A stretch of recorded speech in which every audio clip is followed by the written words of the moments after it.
जय श्री श्याम दोस्तों। आस्तिक कहानियों में आपका स्वागत है। कार्तिक मास महत्तम 5वां अध्याय। प्रभु मुझे सहारा है तेरा, जग के पालनहार। कार्तिक मास महत्तम की कथा करूं विस्तार। राजा पृथु बोले, हे नारद जी, आपने कार्तिक मास में स्नान का फल कहा, अब अन्य मासों में विधि पूर्वक स्नान करने की विधि, नियम और उद्यापन की विधि भी बताओ। देवर्षि नारद ने कहा, हे राजन, आप भगवान विष्णु के अंश से उत्पन्न हुए हैं, अतः ये बात आपको ज्ञात ही है। फिर भी आपको यथाचित विधान बतलाता हूँ। अश्विनी माह में शुक्ल पक्ष की एकादशी से कार्तिक के व्रत करने चाहिए। ब्रह्म मुहूर्त में उठकर जल का पात्र लेकर गांव से बाहर पूर्व तथा उत्तर दिशा में जाना चाहिए।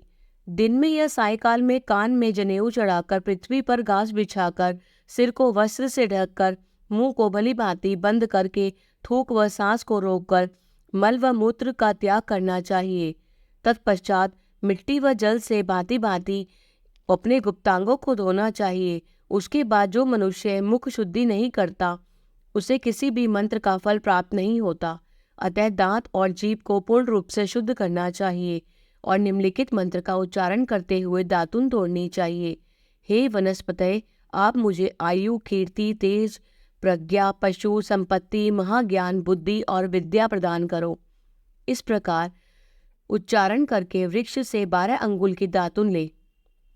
दूध वाले वृक्षों से दातुन नहीं लेनी चाहिए। इसी प्रकार कपास, कांटेदार वृक्ष तथा जले हुए वृक्ष से भी दातुन लेना मना है। जिससे उत्तम गंध आती हो और जिसकी टहनी कोमल हो, ऐसे ही वृक्ष से दंत धावन ग्रहण करना चाहिए। प्रतिपदा, अमावस, नवमी, छठी, रविवार को चंद्र तथा सूर्य ग्रहण में दातुन नहीं करनी चाहिए। तत्पश्चात भली भांति स्नान करके फूल माला, चंदन और पान आदि पूजा की सामग्री लेकर प्रसन्नचित्त व भक्तिपूर्वक शिवालय में जाकर सभी देवी देवताओं की अर्घ्य, आचमनीय आदि वस्तुओं से पृथक पृथक पूजा करके प्रार्थना एवं प्रणाम करना चाहिए। फिर भक्तों के स्वर में स्वर मिलाकर श्री हरि का कीर्तन करना चाहिए। मंदिर में जो गायक भगवान श्री हरि का कीर्तन करने आए हों, उनका माला, चंदन, तांबूल आदि से पूजन करना चाहिए, क्योंकि देवालयों में भगवान विष्णु को अपनी तपस्या, योग और दान द्वारा प्रसन्न करते थे। परंतु कलयुग में भगवान गुणगान और भगवान की श्री हरि को प्रसन्न करने का एकमात्र साधन माना गया है। नारद जी राजा पृथु से बोले, हे राजन, एक बार मैंने भगवान से पूछा कि हे प्रभु, आप सबसे अधिक कहाँ निवास करते हैं। इसका उत्तर देते हुए भगवान ने कहा, हे नारद, मैं वैकुंठ या योगियों के हृदय में ही निवास कर नहीं करता, अपितु जहाँ मेरा भक्त मेरा कीर्तन करते हैं, मैं वहाँ अवश्य निवास करता हूँ।